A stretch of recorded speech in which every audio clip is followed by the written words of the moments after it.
Our body produces earwax, also known as pheromone, to collect and trap dirt and bacteria in your ear. As a self-cleaning agent, removing earwax from your ear is not necessary. Inserting a cotton swab or any other object into your ear risks damaging the eardrum or ear canal. Cerumen is beneficial for several reasons. It traps dirt and dust before it goes too deep inside your ear. Earwax absorbs dead skin cells.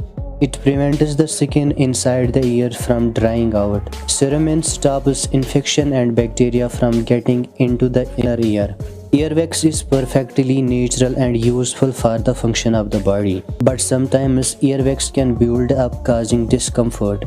Excessive earwax buildup is known as medically as ceruminosis and can entirely or partially block up the ear canal. If you are suffering from clogged or blocked ears from too much earwax, you should consult a doctor.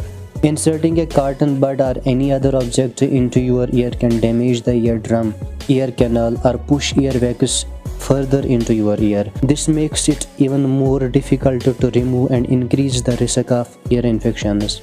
Earwax is often used to flush out by using a syringe filled with warm water and saline or diluted hydrogen peroxide. Medicated eardrops may also be recommended to soften the earwax.